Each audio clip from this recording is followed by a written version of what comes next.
Allô? Ça va bien? Oui. Bonjour. Moi, je suis complètement éclatée. Puis, c'est par rapport au spoiler que Christophe vous a dit, c'est parce qu'effectivement, on a sorti un démo qui est disponible pendant le Steam Fest qui se donne en ce moment jusqu'à lundi. Fait que j'ai zéro énergie, je suis sur l'adrénaline, mais ça devrait bien se passer. Bienvenue à la présentation Rendez l'argent, où ce que l'accès aux moyens de production apporte à votre équipe. Fait que je vais vous faire un aveu, j'ai rêvé qu'un ami socialiste hurlait cette phrase en boucle. Donc, je trouvais ça drôle, puis c'est pour ça que j'ai appelé ma présentation Rendez l'argent. Je ne vais pas juste parler de capital puis d'argent, puis je ne vais pas vraiment parler de rendre l'argent. Enfin, si, un petit peu quand même, en tout cas, vous verrez. Mais, basically, on va parler des moyens en général de production dans le domaine de l'industrie du jeu vidéo. Et pour ce faire, je vais vous en parler à travers l'expérience de Lucid Terz, parce que c'est celle que je connais, puis c'est celle que je maîtrise le plus. Donc, les objectifs de la session, ça va être de comprendre le modèle coop parce qu'on est une coopérative de travailleurs et ses avantages. Parce que la coop de travail, c'est une méthode qui est quand même assez efficace pour donner du pouvoir décisionnel et du contrôle sur l'environnement et les conditions de travail des membres. On va aussi essayer d'offrir des idées de gestion d'entreprise en valorisant les individus parce que, bon, foncièrement, vous n'avez pas besoin d'être une coopérative pour appliquer les principes que je vais vous montrer. Mais on peut toujours être plus socialiste dans un contexte capitaliste, fait que ça vaut la peine de savoir que c'est quelque chose que vous pouvez faire en dehors d'être une coopérative de travailleurs. Et alors, si vous êtes là, normalement, vous êtes bien parti dans cette direction. Vous ne devrez pas avoir tant besoin de moi pour ça, mais c'est partir un petit peu de l'idée aussi en arrière-plan. J'ai même pas parti mon timer, j'ai oublié, vous me couperez si jamais c'est trop long. Pour le plan de la session. Fait que je me suis dit, qu'est-ce que j'allais faire, c'est utiliser un modèle foire aux questions. J'ai pris les 8 questions et les commentaires qui reviennent le plus souvent quand je parle de coopérative de travailleurs, puis je vais y répondre. Ça va nous permettre, dans le 20 minutes après la présentation, d'aller plus en profondeur aussi, puis d'avoir déjà réglé ces questions-là. Mais aussi parce que, comme elles reviennent vraiment souvent, je me dis, c'est pertinent de repasser dessus pour des personnes qui ne connaîtraient pas ça particulièrement.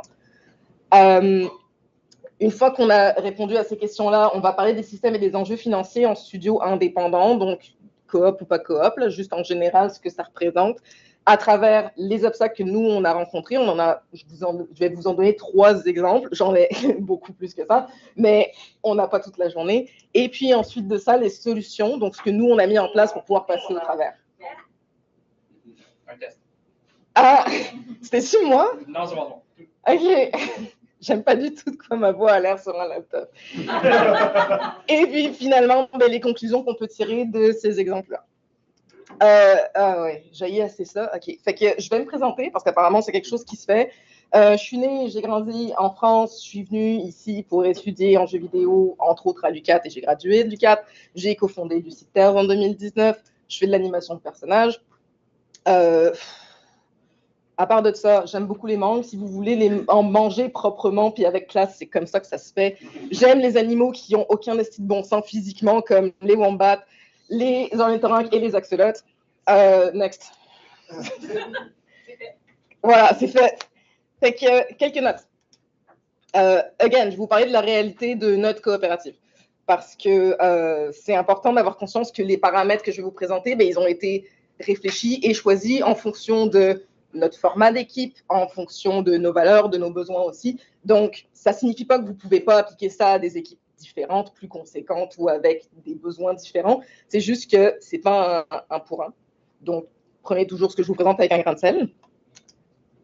Je suis désolée, je sac.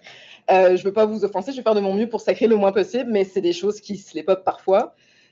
Je suis désolée, je suis française. Je le dis parce que quand je m'énerve, surtout, mon accent, il ressort. Puis ça a tendance à déconcentrer le monde. Fait que là, vous le savez, vous êtes prévenus. Et je suis pas très professionnelle, puis je suis pas vraiment désolée. Donc, premièrement, à qui est-ce que je m'adresse quand je pose cette question? Les organisations, les organismes de financement et de subvention, naturellement, donc ceux qui ont l'argent, mais aussi aux employeurs, ça va de soi, mais aussi des employés. Parce que quand je parle de coop, un réflexe que les gens ont vraiment beaucoup, c'est des questions qui visent les employés, les travailleurs qui sont mal intentionnés. Comment est-ce que ce monde-là peut exploiter ce que la coop met finalement rend accessible pour eux? Donc, je pense que c'est intéressant de revenir un petit peu là-dessus puis de voir que ce n'est pas nécessairement un modèle qui est tant facilement exploitable que ça par les employés et les membres. Donc, les questions et les commentaires, je les ai regroupés en comme 2 groupes principaux, dans le fond. Puis le premier, ça va être la gestion de ressources. Ne vous inquiétez pas, les questions et les commentaires vont revenir plus tard. Là. À chaque fois que je vais en parler, vous allez les avoir en haut de la slide. Et puis, donc dans la section commentaires, on va essentiellement s'adresser aux membres des entreprises, mais en tout cas parler spécifiquement des membres d'entreprise, donc employés, employeurs. Puis dans la section obstacles, on va parler plus des organismes de financement. Sur ce, gestion de ressources humaines. Alors, fonder une coop, c'est plus de travail. Alors non, mais oui, mais non. Non, parce que déjà, qu'est-ce que vous connaissez des entreprises incorporées? Genre vraiment, donc comment ça fonctionne au niveau des lois, au niveau des normes, toutes ces affaires-là. Qu'est-ce que vous pensez que vous connaissez? Spoiler, vous connaissez probablement pas tant de choses que ça. C'est-à-dire qu'on a tous une idée reçue de comment est-ce que ça fonctionne, mais fondamentalement, vous ne le savez pas tant que vous n'avez pas étudié ce cas-là. Donc, que ce soit pour étudier comment fonctionne une Inc. ou comment fonctionne une coopérative, c'est le même temps équivalent que vous allez mettre dans apprendre comment ça fonctionne. Donc, non, ça ne prend pas plus de temps et ce n'est pas plus de travail de fonder une coop que fonder une Inc. C'est le même travail que vous allez faire en amont. Par contre, en dehors de la formation initiale que vous faites pour fonder votre coopérative, c'est vrai que ça implique quand même une part de formation continue parce que la gestion, la direction d'une coopérative, c'est quelque chose qui change de main à travers des élections. Je vais vous en parler un petit peu plus tard. Donc, vous avez toujours besoin de mettre un petit peu de temps dans la formation continue parce que ce ne sera pas toujours la même personne qui va être à la direction de la coopérative. Donc, OK, oui, ça prend un peu de temps. Mais je retourne à non parce que les responsabilités de direction, elles sont partagées. C'est partagé au sein d'un CA. Donc ça vous permet de répartir ces ressources-là et ce temps-là. Et surtout, il y a un truc qu'il ne faut pas oublier, c'est que dans une coopérative, le CA, c'est bénévole. Et dans un contexte capitaliste, quand quelque chose est bénévole, on s'assure que ça dure le moins de temps possible pour que ça coûte le moins de ressources possible. Donc finalement, ça vous force à vous organiser pour que ça vous prenne le moins de temps dans votre journée et le moins de ressources. Et finalement, vous êtes un petit peu plus efficace. Donc, je ris en ce moment, mais sincèrement, c'est quand même pertinent. Par exemple, nous, ça nous a pris beaucoup de travail, effectivement, en amont de setter les affaires. Puis une fois que c'était fait et qu'il n'y avait plus besoin de faire de gestion de membres, on a pu tous retourner sur du temps plein de développement. Puis à la base, on a quand même fondé notre studio pour ça, pour développer des jeux. On n'avait pas envie de faire de la gestion 100% du temps. Ce n'était pas ça notre objectif. Donc, c'est là où vous allez finalement récupérer un petit peu de votre temps et de votre énergie dans la fondation de votre coop. Commentaire suivant. Êtes-vous une OBNL ou une personne morale? Payez-vous des taxes? Alors non, on n'est pas une OBNL, on a quand même besoin de payer nos factures comme tout le monde. Oui, on est une personne morale et oui, on paye des taxes. C'est pas vous qui posez ces questions-là. En général, c'est plus les organismes de financement parce qu'eux, ils veulent savoir si on est admissible pour certains fonds. Et c'est là qu'ils vont essayer de nous coincer en disant « Ah ouais, mais vous êtes une OBNL, on ne fait pas de dons. » Bah non, on paye nos factures comme tout le monde, puis on a besoin de manger aussi. Je veux dire, fondamentalement, on est capitaliste parce que l'objectif d'une coop de travail, c'est de donner du travail à ses membres. Donc, on est absolument admissible, puis on va revenir sur ce point-là un petit peu plus tard. Cette transition était très moche. La hiérarchie horizontale, c'est le chaos, non? Alors, coopérative, ça ne veut pas dire que c'est une hiérarchie horizontale des travailleurs. Ça, c'est une idée reçue que les gens, ils ont vraiment souvent. If anything, la hiérarchie horizontale, elle est au niveau des individus et des humains dans la coopérative, mais pas au niveau des fonctions. Ce qu'il faut bien comprendre, c'est qu'une coopérative, ça opère, votre entreprise coopérative, on va dire plutôt, opère à 2 niveaux différents. Vous avez la coop d'un côté et vous avez le studio qui opère en simultané.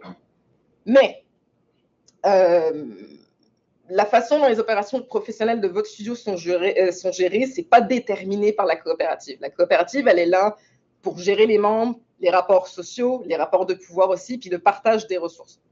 Et ça, c'est fait de façon démocratique en plus de ça, parce que comme je vous le disais tantôt, vous avez votre conseil d'administration qui est élu démocratiquement par les membres.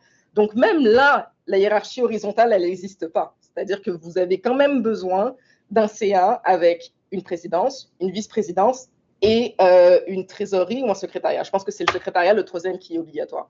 Après ça, la taille de votre CA, vous pouvez l'ajuster en fonction de vos besoins et en fonction de ce qui vous intéresse, mais vous avez besoin de ces 3 membres-là à la base. Donc déjà, vous ne pouvez pas monter votre coop tout seul. Vous avez besoin au moins d'être 3 personnes là-dessus. Et nous, à ce titre ensuite, parce que ça, c'est un commentaire qui revient aussi souvent, mais c'est un choix qu'on a pris. Nous avons décidé que nous allions tous nous rémunérer le même montant. C'est-à-dire qu'en ce moment, en toute transparence, on est à 50 000 par année par personne. Parce qu'on a décidé on n'avait pas de raison d'arbitrairement décider que le rôle de telle personne valait plus d'argent que le rôle de telle autre personne. On considère qu'on participe tous ensemble à ce projet-là et qu'on a tous donc la même valeur en output en bout de ligne. Bon, c'est pas coulé dans le béton, c'est pas ad vitam aeternam, c'est un peu un test qu'on fait en ce moment.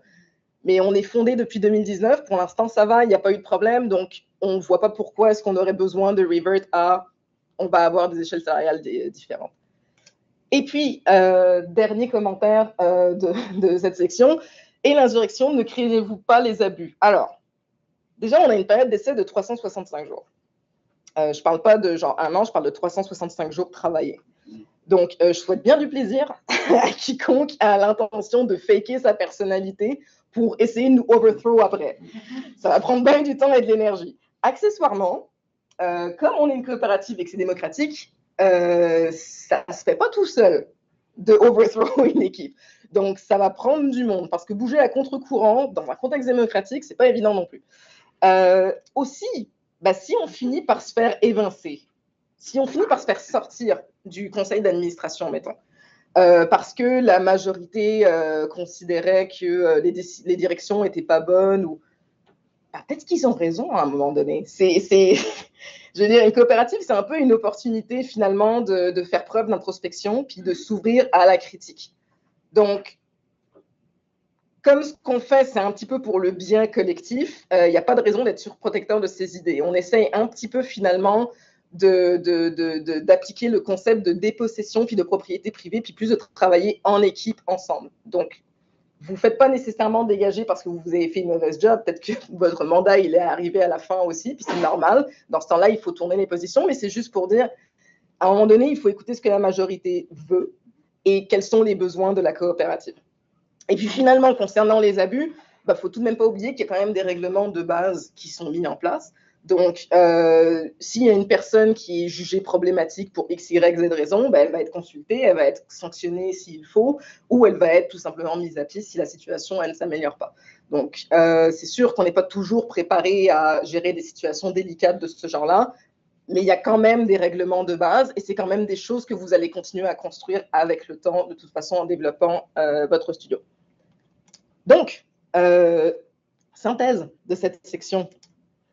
Comment est-ce que cette section vous a permis de récupérer l'argent? Baser l'entreprise sur des valeurs humaines. Bon, si vous créez votre entreprise sur une base de valeurs sociales, c'est peut-être initialement plus de travail, c'est sûr, mais en même temps, ça va façonner les objectifs de votre projet.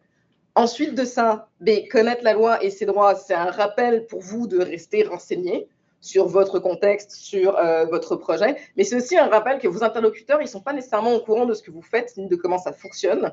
Donc, ça vaut la peine de les instruire, ça vaut la peine aussi de vous protéger pour ne pas tomber dans des pièges ou pour ne pas vous bloquer des opportunités. Finalement, un réseau de soutien interne, oui, parce que, selon moi, avoir de la structure, c'est toujours nécessaire. Comme je vous l'ai dit, nous, on n'est pas complètement horizontal, parce que vous avez besoin de direction, vous avez éventuellement besoin qu'il y ait quelqu'un qui soit capable aussi de trancher et de prendre des décisions. Mais c'est important, c'est ça, d'avoir des personnes qui sont responsables sur certains dossiers. Et de la transparence, ça crée de la confiance au sein de votre équipe aussi. Et puis, enfin, objectif commun, dans la mesure où vous faites les choses pour l'intérêt commun du groupe, votre équipe, naturellement, elle va tendre vers vous aider, vous supporter, plutôt qu'essayer de vous undermine. Là, on va parler cash un petit peu plus. Avec une question qui revient effectivement souvent, c'est comment est-ce qu'on gère l'argent? C'est pas compliqué, il y a la loi et puis il y a notre loi. Selon la loi sur les coopératives, l'article 146, il y a un minimum de 10% des excédents que vous devez remettre dans la réserve de la coop, obligatoirement selon la loi. Et en plus de ça, vous avez un autre 10% que vous pouvez mettre aussi dans la réserve ou que vous pouvez verser en ristourne à vos membres. Donc déjà là, à partir du moment où vous avez des excédents, vous savez qu'il y a un 20% qui, selon la loi, s'en va soit tout dans la réserve, soit partiellement dans la réserve, soit en ristourne. Après ça, le reste, vous en faites ce que vous voulez. Des excédents, on s'entend. Puis quand je dis ce que vous voulez, c'est déterminé en CA, c'est proposé en assemblée générale annuelle, et ensuite de ça, il faut que ce soit adopté par les membres. Donc je dis ce que vous voulez, mais c'est pas il y a quelqu'un qui prend une décision dans un coin et c'est réglé, on fait le virement. Tout ça, ça passe aussi par de la démocratie. Donc finalement, vous avez de la transparence et du contrôle. Puis quand je dis transparence, c'est parce que après ça, quand ça c'est fait, vous avez un vérificateur externe qui, lui, il va avoir pour tâche de passer à travers vos cahiers de compte et à travers les déclarations d'argent que vous avez faites, de tout passer en revue, d'attester que les montants y sont exacts. Et ça, ensuite, ça s'en va au gouvernement. Alors, je ne sais pas pourquoi est-ce qu'on surveille les coops autant et pas les Inc., mais peu importe, c'est pas grave. Nous, ça nous met en paix un peu de se dire qu'il y a de la vérification puis du contrôle qui se donne. Donc, on est bien checké. Et puis, si jamais il y a des choses qui ne vont vraiment pas au niveau de la coopérative, puis je ne vais pas m'étendre là-dessus, mais mettons, si on a des problèmes financiers puis qu'on se ramasse dans une situation où il faut dissoudre la coopérative, il y a aussi des dynamiques qui sont en place pour éviter les faillites personnelles. Donc, la coop sera en faillite, les membres ne seront jamais en faillite personnelle. Next. Ouais, si vos salaires ne sont pas compétitifs, que vendez-vous? Donc, compétitif au sens de, encore une fois, on est transparent sur combien on se paye et tout le monde gagne la même chose. Donc, pourquoi est-ce qu'un programmeur voudrait venir travailler chez nous alors qu'on paye que 50 000 par année? Que 50 000 par année, c'est l'époque à laquelle on vit. Alors, déjà, des avantages qui ne sont pas monétaires. Notre essence de studio, donc dans les fondements de notre modèle d'entreprise, donc de la coopérative, déjà, on part sur des principes d'équité, d'ouverture à la diversité, puis de gestion démocratique aussi. Donc, on offre un contexte de travail qui est sain et qui est au centre de nos priorités. Donc, par défaut, quand vous arrivez, ça ne veut pas dire que c'est une garantie à 100%, les gens peuvent toujours être des bâtards et vous mentir, mais c'est juste pour dire que ça part déjà un petit peu mieux que dans d'autres contextes. Ensuite de ça, on a créé des espaces de discussion. On a tenu à créer ces canaux de communication-là pour que chaque membre se sente bien à l'aise de communiquer ses besoins. Donc, on a un comité de diversité, équité et inclusion qui agit tant au niveau des projets qu'au niveau de l'entreprise. Mais en plus de ça, on a des politiques en place pour qui contacter à l'interne, mettons, pour gérer des situations qui sont un petit peu compliquées. On a aussi une politique de qui on va aller chercher à l'externe s'il y a des besoins de médiation. Bref, il y a des canaux de communication, mais en plus de ça, il y a une attention particulière qui a été mise sur s'assurer que tout le monde peut, quand il en a besoin et qu'il en a envie, exprimer ses besoins. Ensuite de ça, flexibilité, opportunité de croissance. Donc, ce que j'entends par là, c'est la croissance au sens d'atteindre des postes de direction, mettons. Nous, comment est-ce qu'on aborde cette question-là? Ce n'est pas juste une question d'ancienneté, c'est surtout une question de volonté. S'il y a un membre qui exprime qu'il aimerait se retrouver dans une position de direction pour le prochain projet, par exemple, on va lui donner cette place-là, mais on va aussi lui apporter de la formation continue, puis on va le soutenir dans cette direction-là. C'est sûr que c'est quelque chose qu'il faut prouver un petit peu. Tout le monde n'est pas nécessairement taillé pour, mais on essaye de donner cette opportunité-là quand même de croissance parce qu'il y a du monde que ça peut intéresser.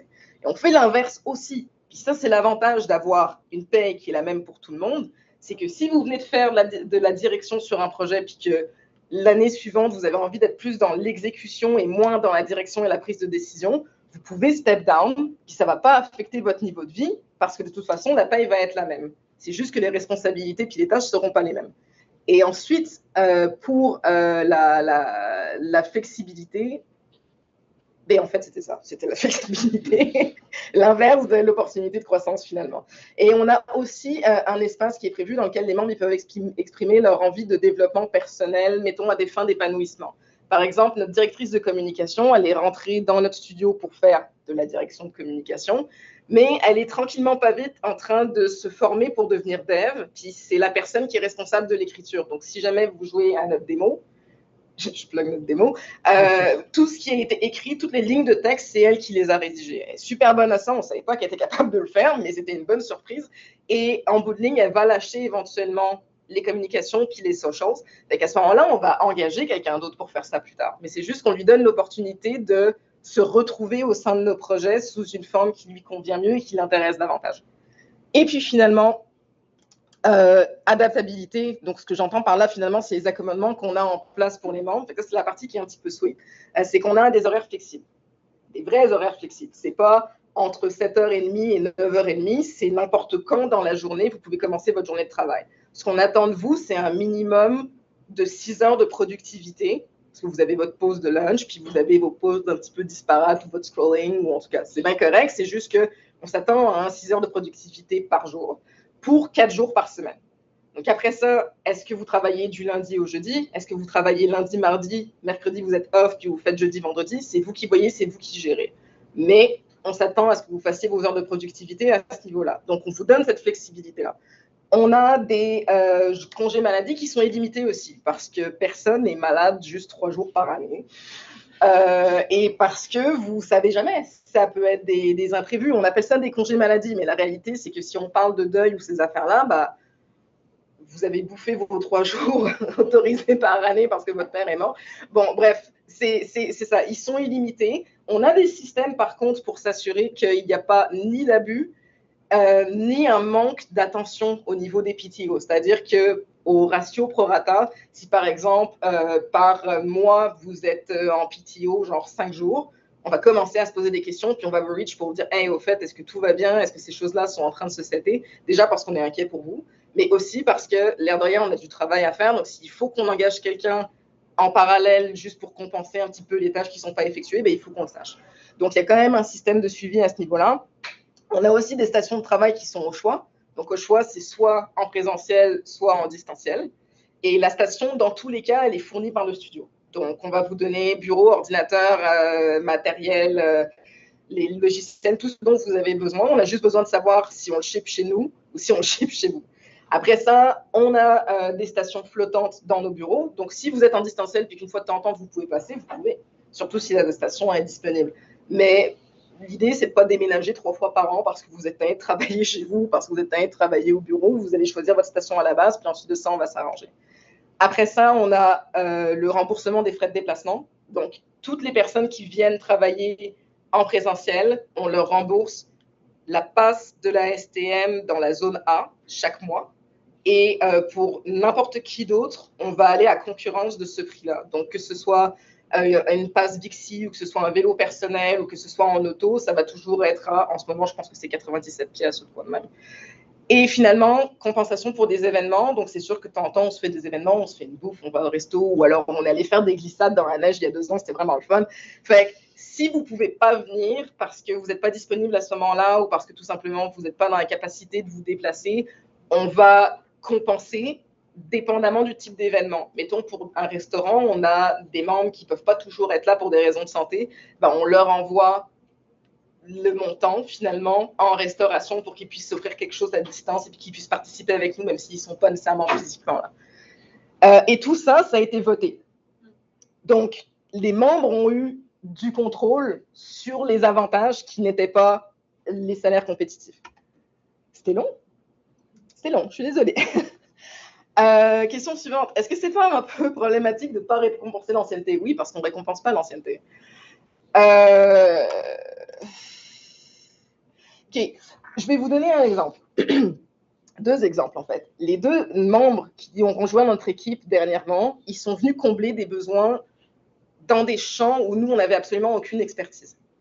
Donc, on a un petit peu du mal à hiérarchiser leur salaire et leurs revenus en fonction de leur ancienneté quand on prend en considération à quel point ils ont rapporté puis contribué à notre projet.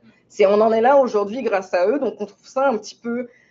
C'est difficile parce que c'est une culture professionnelle qu'on connaît tous dans tous les domaines, donc en dehors du jeu vidéo aussi. Donc, aller briser ces cultures-là, c'est pas évident et c'est un petit peu stressant, mais nous, d'un point de vue valeur, on ne se sentait pas à l'aise nécessairement de faire ça. Après, ces personnes-là, qui d'ailleurs sont la personne la plus jeune et la personne la plus âgée du studio, arrivent avec des expériences professionnelles, des expériences de vie qui sont différentes et qui sont fraîches aussi. Donc, on en a un qui arrive avec une vision, je ne veux pas l'infantiliser, mais un petit peu bébé finalement du développement de jeu, mais il est aussi plus à jour, donc c'est très très frais. Et on a cette autre personne qui ne vient pas du tout du jeu vidéo, qui arrive avec justement des points de vue différents qui nous permettent de balancer un petit peu finalement comment est-ce qu'on va procéder pour la suite des choses. Donc tout ça, c'est hyper riche Et on se trouverait nul, finalement, de ne pas les récompenser, entre guillemets, à ce niveau-là. Et puis, tout simplement, on ne considère pas qu'on vaut mieux qu'eux, bien franchement. Nous, quand on s'est lancé, on finissait tous Q4. On ne savait pas ce qu'on faisait non plus.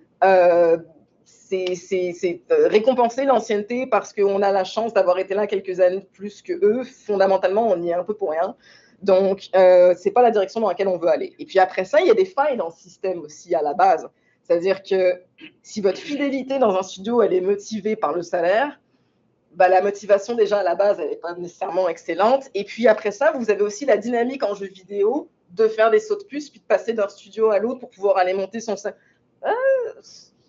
pas vraiment quelque chose qu'on a envie d'encourager, c'est pas quelque chose qu'on trouve très... On comprend, hein, c'est la guerre, donc il faut bien trouver le moyen d'avoir de l'argent dans les poches, mais on n'est pas vraiment pour ça.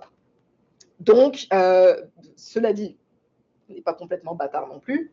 Quand vous participez à un projet et qu'il y a des excédents et des profits, vous gagnez en ristourne au prorata du temps que vous avez passé sur le projet. Donc, on récompense quand même cette part d'ancienneté-là dans la mesure où vous avez contribué à un projet qui est un succès. On ne va pas donner la même ristourne à quelqu'un qui n'est absolument pas touché à ce projet-là, par exemple. Mais ça, c'est dans un contexte de multi-projet, c'est moins quelque chose qui nous intéresse de toute façon. On y a un peu réfléchi parce qu'il fallait, mais ce n'est pas la direction dans laquelle on va normalement. Alors, qui est-ce qui m'a dit ça? Ça m'a tellement gossé. Ok, donc on m'a dit, faire une coop en jeu vidéo, c'est pas une bonne idée parce que tu n'auras pas de financement. Ah, ok. Le financement en général, c'est l'enfer à trouver. Ça n'a rien à voir avec le fait qu'on est une coop, ça n'a rien à voir avec le fait qu'on est socialiste, c'est juste l'enfer, de toute façon. En jeu vidéo, quand on est une coop, le truc qui est plus difficile, par contre, c'est de faire comprendre aux interlocuteurs qui on est et le fait qu'on est admissible et comment est-ce qu'on opère. C'est à partir du moment où vous parlez de coop, les gens, ils pensent, bon, déjà on dit coop, les gens, ils pensent commune, qui pensent que tous les vendredis, on fait un barbecue tous ensemble et on n'a pas le choix, il faut que tout le monde soit là. Non, c'est pas comme ça que ça marche. Mais c'est... Bref, ce commentaire-là, il est complètement faux. Put it bien honnête. On va y revenir quand on va reparler d'obstacles tout à l'heure. Donc, rendre de l'argent, pour l'interrogation. Comment est-ce que cette section nous a permis de garder ou de reprendre l'argent? Ben déjà, il y a des systèmes de contrôle et de vérification. Donc, les lois, comme je vous l'ai dit, ces choses-là sont encadrées. Donc, vous pourriez essayer d'abuser. Les chances que vous soyez capable d'en abuser sont quand même minces. Il y a de la transparence et du vote sur l'usage des fonds, donc comme vous l'avez vu aussi. Non seulement on s'entend sur les mesures, mais en plus de ça, on les met en application en permanence. Donc, les membres voient où passe, mettons, l'argent qui ne rentre pas dans leur poche et puis les efforts du conseil d'administration. Et puis, tout le monde peut en tout temps faire part de ses préoccupations vis-à-vis d'une des mesures, peut toujours discuter. Après ça, quand ça c'est fait, la question est renvoyée en CA. Donc, le CA doit étudier cette question-là et arriver avec une autre solution, si c'est possible. Si c'est juste pas possible, à ce moment-là, la mesure va rester en place et puis ça va être discuté. Mais dans tous les cas, il y a toujours une courbe de rétroaction qui se donne au niveau des mesures et puis de qu'est-ce qui se passe avec les fonds de la coopérative. Il y a de la solidarité et de la valorisation de l'équipe. Donc, plutôt que de récompenser financièrement, comme je vous le disais à Turvo, l'ancienneté des membres, et ben, on valorise le travail d'équipe. Si les salaires ils sont établis à un montant qui est suffisamment confortable pour tout le monde, ben, il ne devrait pas y avoir vraiment de raison qu'il y ait des frictions. Ce que j'entends par là, c'est que nous, notre paye, on l'a aussi voté. C'est-à-dire qu'on avait tel fonds, on était capable, sur la planification sur le long terme du financement, d'avoir une idée de combien on allait chercher justement, de qu'est-ce qu'on allait être capable d'avoir finalement comme financement, puis combien on allait avoir à la fin de l'année. Et il a fallu qu'on se pose la question, OK, on se paye combien? Et pour se poser la question, on n'y est pas allé avec justement l'espèce d'avarice de « Ah, moi j'ai envie d'être payé tant ». On s'est posé la question sincèrement de quoi vous avez besoin au minimum pour survivre et de quoi vous avez besoin pour être à peu près confortable, sachant qu'on ne peut pas se payer 150 000 tous à la première année de fonctionnement. Et à partir de là, on est allé trouver une espèce de middle ground qui fonctionnait avec tout le monde. Puis c'est là qu'on s'est entendu sur le 40 000 la première année ou la première année et demie, et qu'ensuite de ça, on s'est augmenté à 50 000. Mais il a fallu qu'on en discute ensemble. On n'a pas demandé à tout le monde c'est quoi vos raisons, c'est quoi la maladie, puis le coût de tes médicaments qui justifie que tu as besoin de... Non, on n'a pas fait ça. On s'est juste posé la question sincèrement de combien on a besoin pour rester à flot tous, et on est parti là-dessus. Et puis, il y a toujours des alternatives. Déjà, il y a bien du monde qui va vous parler d'affaires puis qui ne savent pas de quoi ils parlent et qui n'ont aucune maîtrise là-dessus. Donc, méfiez-vous toujours un petit peu. Mais deuxièmement, il y a toujours une solution puis il y a toujours des options. Donc, vous avez juste besoin de faire preuve de créativité de temps en temps puis d'oser aussi pour aller un petit peu plus loin. Mais ça se fait, ça se fait. Comprendre les systèmes et enjeux financiers en développement de jeux vidéo. Donc, là, je vais vous donner les exemples d'obstacles et qu'on a rencontrés depuis 2019. Puis ensuite de ça, je vais vous parler des solutions qui ont porté fruit. Et là, il va falloir que je me watch pour de vrai parce qu'il me reste quoi, 7 minutes? Bonjour. Ok, je vais essayer d'y aller vraiment vite. Alors, notre situation en 2019, c'était ça. On s'est fondé en décembre 2019, donc on va dire en 2020 plutôt. On était partis sur des salaires puis des licences, puisqu'on travaillait tous à distance. Et donc, on était, comme je vous le disais, à 40 000 par personne, donc un bon 200 000 par année, puis un 5 000 de licence d'enfants.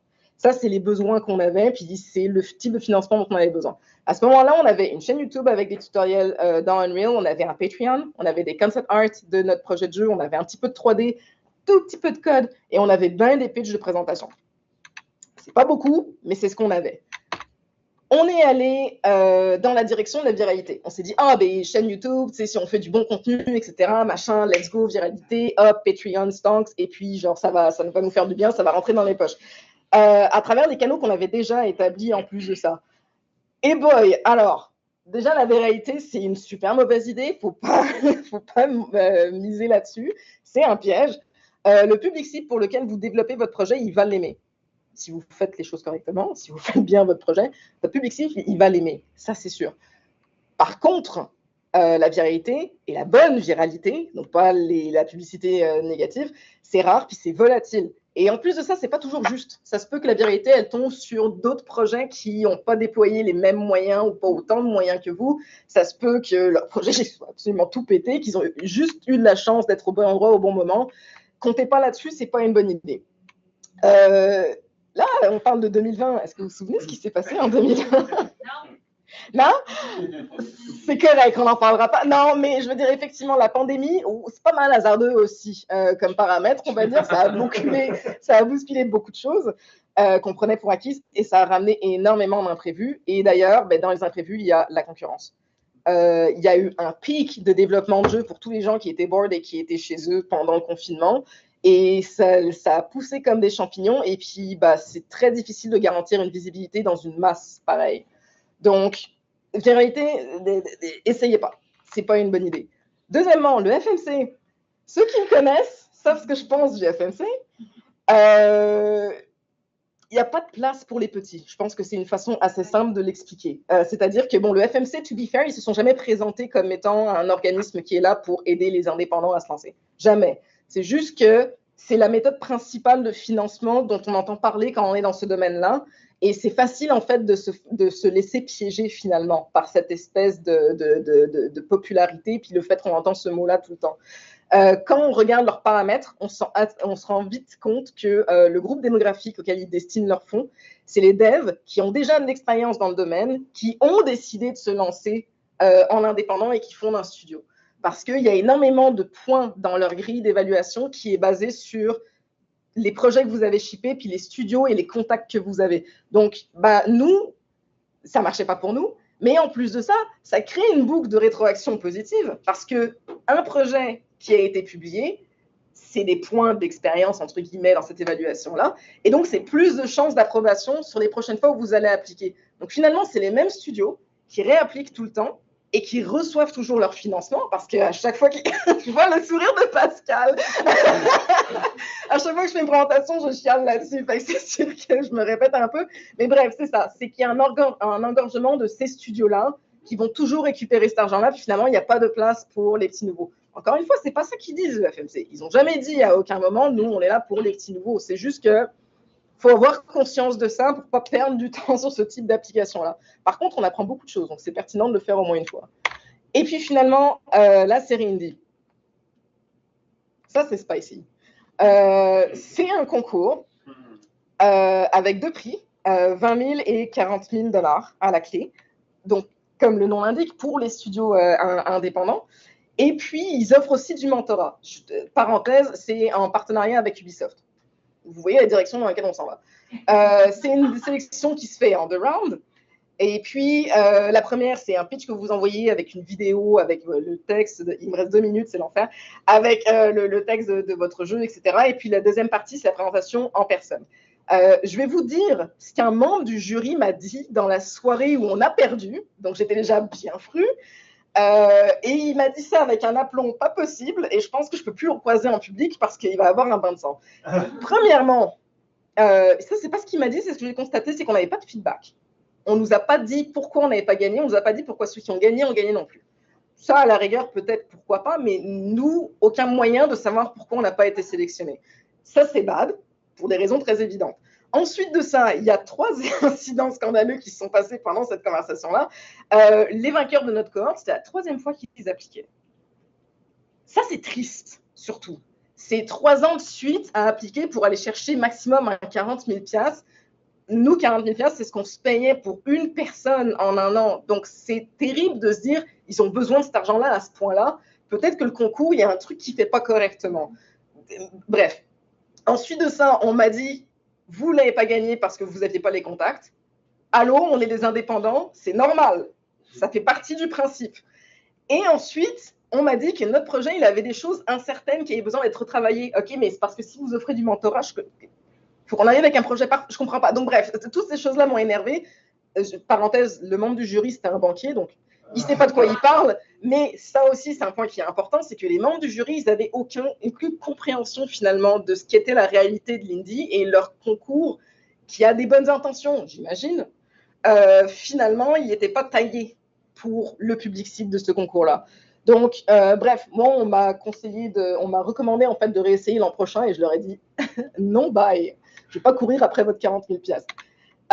Donc, 2024, la situation dans laquelle on est, les salaires, matériel et licences, c'est ce qu'on avait déjà. On a le loyer, les déplacements, le marketing, les conventions qui se sont rajoutées et on a toutes ces affaires-là qui sont ce qu'on a été capable d'aller chercher pour avoir du financement. Là-dedans, vous avez donc ça qui est du soutien aux travailleurs autonomes. Finalement, c'est de l'assurance chômage maintenant. Ça, c'est un don. Des contrats qu'on est allé chercher grâce à notre challenge YouTube, fait que ça a un petit peu fonctionné finalement. PME Montréal qui ont tendance à aller vers des entreprises de l'économie sociale. Le risque, qui est le réseau d'investissement social du Québec, donc spécifiquement un peu plus pour nous, je dirais. Kickstarter, on s'est débrouillé. Weird Ghost, pareil, valeurs sociales. Et CQCL, la cellule numérique, qui je pense est un programme de PME Montréal ou du risque, je ne suis plus trop sûre. Bref, quelque chose qui est intéressant à noter, c'est que là-dedans, on a eu plus d'options que n'importe quel Inc. Puis on les a eues parce qu'on est à valeur sociale. Donc les gens qui disaient, faites pas une coop, vous n'allez pas avoir d'argent, c'est quasiment l'inverse. C'est que finalement, on a eu accès à plus de fonds grâce à ça. Donc je vous encouragerais dans cette direction-là si vous voulez aller chercher de l'argent dans l'économie sociale. Les autres alternatives qui existent aussi, que vous connaissez sûrement, j'imagine, c'est les incubations. Le problème, c'est que l'incubation, ça crée une dépendance envers la source de vos ressources, des ressources qui sont fournies. C'est quelque chose que nous, on ne voulait pas avoir. Et puis, ensuite, vous avez la vente de vos parts, aller chercher des actionnaires. Mais ça, par contre, ça crée un rapport de force aussi. Et nous, de toute façon, on ne peut pas parce qu'on est une coop. On ne peut pas nous acheter. Donc, on est safe. Mais c'est sûr que ça vous enlève une option de survie finalement. Donc, c'est des choses qu'il faut un petit peu balancer. Conclusion. Shit, I did it. Sur reprendre l'argent. Donc, cherchez l'argent aux bons endroits. Ils existent. Ils sont juste un petit peu cachés. Maintenez votre indépendance en étant instruit, en vous préparant, puis aussi en évitant les pièges. Offrez-vous une gestion de projet qui est flexible, donc grâce à votre indépendance déjà, mais aussi en planifiant des alternatives, puis surtout en étant en contrôle de vos ressources finalement. Vous allez pouvoir vous gérer comme vous voulez. Misez littéralement sur votre équipe. Investissez autant que vous pouvez sur les gens autour de vous, je vous jure, ça vaut la peine. Sur les enjeux de pouvoir, réseau de collaboration, entourez-vous bien. Votre cercle autour de vous, c'est un bassin de ressources intarissable. Instruisez et enrichissez vos pairs. Partagez votre savoir et servez-vous-en pour rassembler. Ça va vous créer une communauté. Développez le potentiel de votre entreprise en permettant à tout le monde de s'épanouir et de contribuer. Vous allez voir que votre studio, il va se ramasser à une place que vous n'auriez jamais imaginée. Et vous ne serez pas seul. Très vite, vous allez vous rendre compte que vous avez un réseau externe de travailleurs et de travailleuses et de gens qui sont impliqués dans des valeurs sociales finalement vraiment vastes et qui sont prêts à vous aider et qui vont juste contribuer finalement à votre succès. Shameless plug, allez jouer à Sally. C'est disponible jusqu'à lundi à midi, donc faites ça là. Merci. Faites ça là en fin de semaine. Et puis, merci.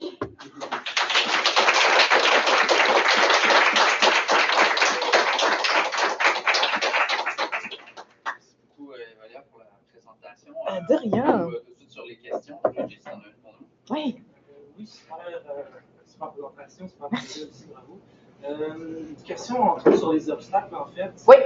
Parce que là, je comprends qu'il y a quand même un statut indépendant assez fort, ça c'est sûr. J'imagine qu'il existe quand même certains partenaires à travers tout ça. Là, mais je me demande, est-ce qu'il existe des pressions externes, plus ou moins explicites, pour changer vos règles, pour finalement dire qu'il va falloir travailler un peu plus que 30 heures par semaine, par exemple. Ah, ok. Un deadline. Est-ce qu'il y a des pressions pour changer les règles? Alors, la première belle arnaque qu'on m'avait dite, c'était au FMC. Vous ne pouvez pas, parce que vous n'êtes pas une personne morale, vous ne payez pas de taxes. Okay. Et ce qu'ils nous ont dit, c'est ce que vous pouvez faire, c'est que vous pouvez incorporer votre coopérative pour être admissible. Et on leur a dit non. Et en fait, on leur a sorti l'extrait de la loi qui prouvait qu'on était admissible. Donc, c'est pour ça que je vous disais, instruisez vos interlocuteurs, puis méfiez-vous de ce qu'ils vous disent, parce que la majorité du temps, ils savent pas de quoi ils parlent. Là, on leur a envoyé littéralement l'extrait de la loi par courriel quand ils nous ont dit vous n'êtes pas admissible, pour leur dire non, non, girl, lis. Et finalement, ils nous ont dit ah, ok, ben c'est chill. Puis après ça, ils ont évalué notre dossier, puis après ça, ils nous ont pas donné l'argent. Mais on a ouvert la porte à d'autres personnes. Comment il s'appelle le dude à Montréal, anglophone, qui est impliqué dans le jeu vidéo indépendant. Je sais que ça veut... Non. Je vais le retrouver, puis je vais le retrouver quand je serai dans le couloir en train de partir, ça c'est sûr. Mais en tout cas, le gars, le dude. Non, mais quand je vais vous dire le nom, vous allez comprendre de qui je parle. Mais il a... qu'est-ce que j'allais dire? Il a retweeté en fait, parce qu'on a tweeté éventuellement, c'est bon, on a gagné contre le FMC, on a fait valoir le fait que les coops sont admissibles. Et il a retweeté ça après, puis on était vachement touchés. Mais c'était le fun de voir justement à ce moment-là qu'il y avait d'autres gens qui avaient conscience que les coops, ça existe et que c'est difficile. Donc je dirais que les gros obstacles, c'est surtout justement l'ignorance du monde. Ils vont essayer de vous mettre des bâtons dans les roues en vous disant ah, vous n'allez pas faire d'argent, nanana. En vrai, ils savent juste pas de quoi ils parlent. Et parfois c'est divertissant. Parfois, c'est lourd. Et être avec du monde, justement, qui connaît les coopératifs, ça fait du bien. Parce que c'est tout du monde qui connaît cette réalité-là. Donc, on peut aller vraiment plus profond dans ces conversations-là, ce qui est le fun. Mais ils peuvent essayer, mais ils n'y arriveront pas. Parce que fondamentalement, il n'y a rien qui empêche... En fait, il n'y a rien qui différencie vraiment une coopérative de travailleurs d'une NIMC d'un point de vue admissibilité. Mais oui, il y a du monde qui a essayé. Je suis d'autres exemples de bâtons dans les roues qu'on a essayé de nous mettre. Pas les heures de travail, parce qu'en fait, on est un peu malhonnête là-dessus. C'est-à-dire qu'on dit qu'on fait du 40 heures semaine, puis le vrai 4 jours semaine, c'est comme ça qu'il fonctionne. C'est qu'on évalue ça comme une dose de travail de 40 heures semaine, même si en fait, on en fait 32. Mais quand on charge, mettons pour des contrats, on y va avec la façon dont eux, ils calculent leur taux. Donc, on fixe un taux qui est basé sur du 40 heures de travail, mais on sait que nous, on fait du 32 heures, mais normalement, on demanderait un taux. En tout cas, on fait l'ajustement. Puis on le dit, on est transparent là-dessus. C'est juste que les gens sont buggés, un peu comme le bug de l'an 2000, où ils sont comme « Ah, mais comment est-ce qu'on calcule quand c'est juste 4 jours semaine ?» C'est un non-problème. En vrai, c'est pas un non-problème. Fait que ça répond à ta question. On est toutes là. Merci. Vraiment super intéressant comme présentation. Je me demande un peu, long story short, je travaille sur essayer de comprendre le financement de FMC en ce moment. Bon courage. On se reparlera plus tard. J'ai hâte. Mais je me demande, est-ce que tu vois un monde dans lequel les accélérateurs jouent un plus grand rôle dans le support des coops? Je sais que Weird Ghost et Baby Ghost font déjà ce type d'accompagnement-là, mais c'est vraiment limité, je pense, à eux. Puis je me demande à quel point ça aurait été intéressant d'avoir un accélérateur qui vous soutient pendant ce processus-là. Réponse courte, oui. OK.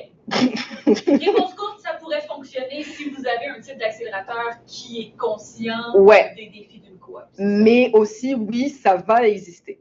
C'est-à-dire que ça se fait de plus en plus, mais ça prend la démocratisation justement des coopératives. C'est que tant que les gens ne savent pas vraiment ce que c'est ni comment ça fonctionne, ils ont vraiment du mal à wrap their minds around qu'est-ce que c'est, comment ça marche, quel type de financement ça... Alors qu'en fait, c'est la même chose qu'une Inc, c'est juste qu'il y a la coop par-dessus. Donc, mais ça va venir. Et entre autres, dans les principes de la coopérative, j'ai une slide pour ça, je vais le mettre. Dans les principes de la coopérative, vous avez la coopération entre les coopératives. Donc, en fait, il y a nous, on est membre d'une coop qui s'appelle Réseau Coop, qui fournit finalement de la formation en continu sur les coopératives. Ils ne fournissent pas des fonds encore, parce qu'ils n'en sont pas là, parce que l'argent, il faut aller le trouver, puis quand les socialistes, c'est difficile. Mais il y a déjà une dynamique entre personnes qui connaissent ça, qui comprennent ça, un peu comme le risque, le réseau d'investissement social du Québec, etc., qui sont là en fait pour donner finalement le tremplin. Je suis fatiguée, je suis désolée, aux entreprises qui ont ce type de valeur-là. Donc c'est pour ça que je dis ça va exister, ça va grossir, et plus il y a de coop, plus ce réseau va grossir aussi, plus on va avoir éventuellement des gens qui vont réaliser que cet accélérateur-là, ces accélérateurs-là, ce type d'accélérateur-là, on en a besoin. Et nous-mêmes, en tant que coopérative, on n'en est absolument pas là. Mais si un jour, Sally sort et que c'est un carton fou et qu'on fait des millions et des milliards, on veut définitivement faire ça, de l'incubation justement de coopératives de travailleurs en jeux vidéo pour les aider à se lancer, leur donner de la formation, etc. Donc c'est pour ça que je dis ça va venir, c'est juste que ça prend du temps.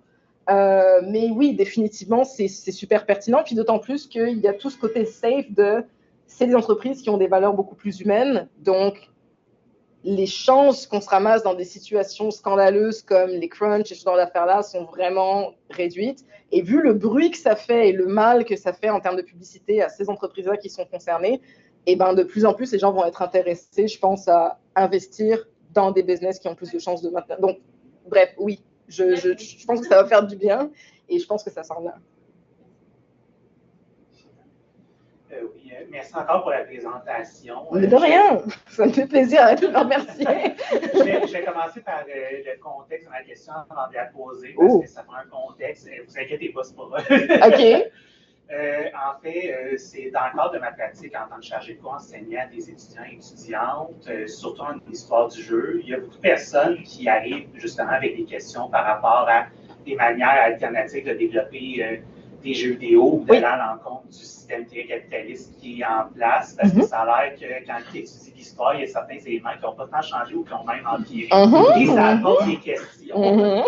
Et bien que c'est des choses que je me sens très à l'aise en classe de parler, d'aborder, de présenter, je me demandais si vous aviez un site Internet ou une vidéo vers laquelle je peux inviter des étudiants et étudiantes pour qu'il y ait une vision qui est amenée pas par le petit chargé de cours qui fait des recherches universitaires dans son coin, mais par quelqu'un qui fait partie de l'industrie et qui connaît beaucoup.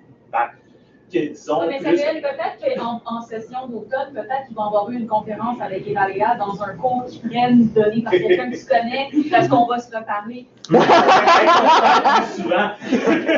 Mais c'est-tu ici que t'enseignes? À l'UDM. Et à l'école d'Anne. J'ai du PTSD avec l'UDM. Mais non, j'ai pas de vidéo. Puis effectivement, ça serait quelque chose qui serait définitivement pertinent. Après, il faudrait parler justement du type de format, de quoi on veut parler. Si ça fonctionne, bah, tant mieux, je peux te le donner tel quel. Mais j'ai un courriel. Si tu veux que je vienne, ça va me faire plaisir. On s'en parlera dans notre stratégie pédagogique. Je pense qu'on a besoin de se parler là-dessus.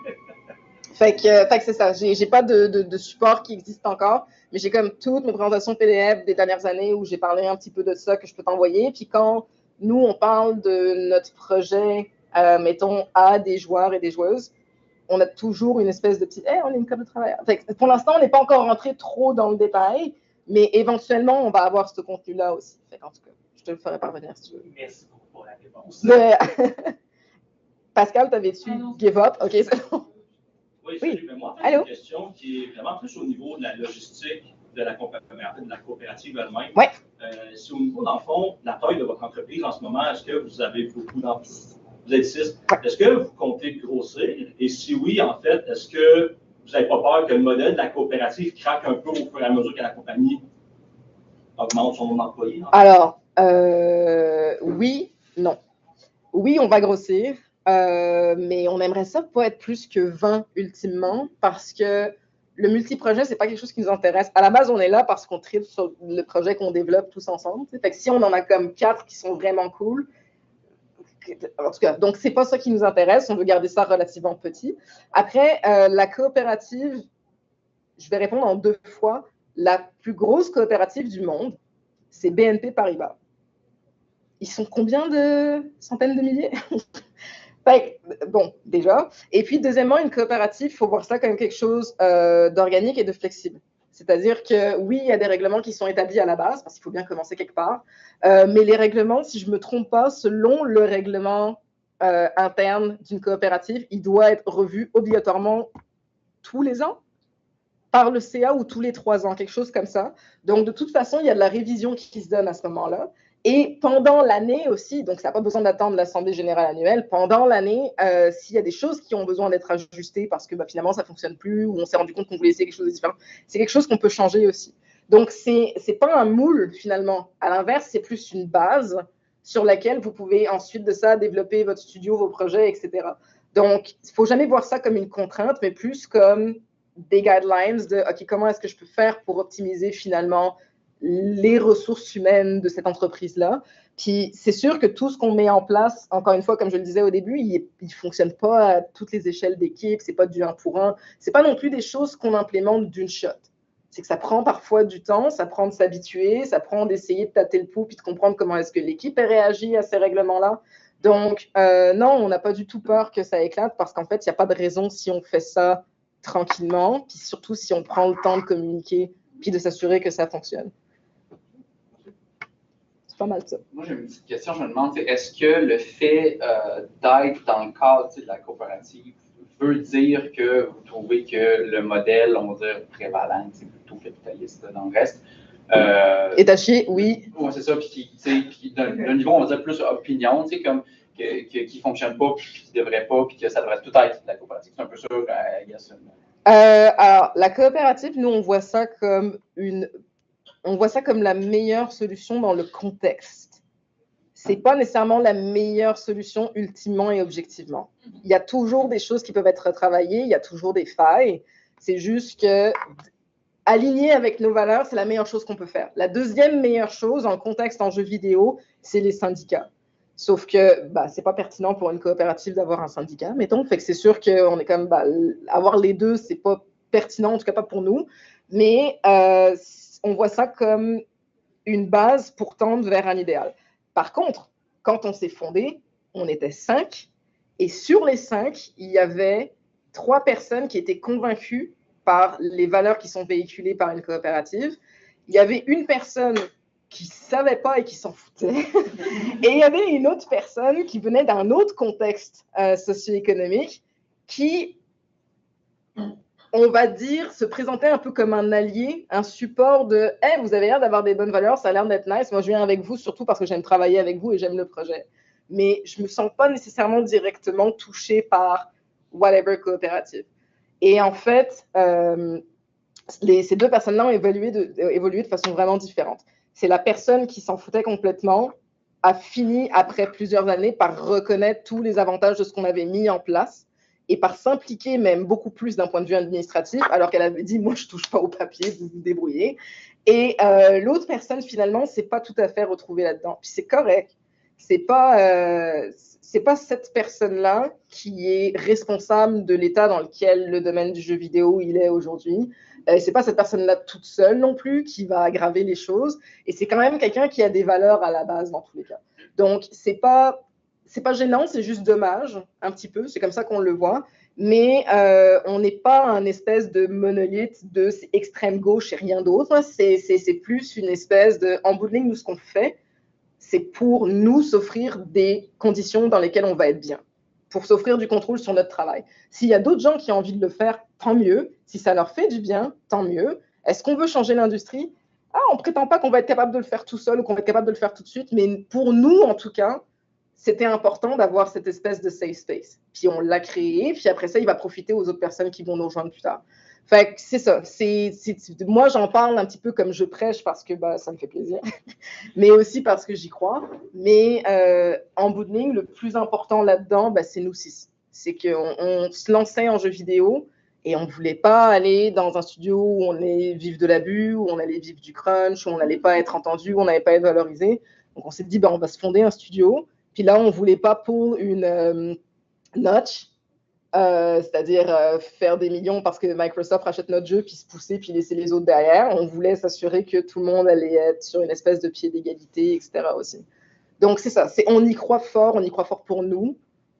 Moi, je pense que c'est un modèle, sincèrement, qui pourrait marcher dans tous les contextes. C'est juste une question, encore une fois, de créativité, puis d'oser, puis de prendre le temps de faire les choses correctement. Mais c'est pas grave si ça ne devient pas hyper global. L'important, c'est que les gens qui sont dedans et impliqués dedans soient bien, parce que c'est ça l'objectif d'une coop. Donc, voilà.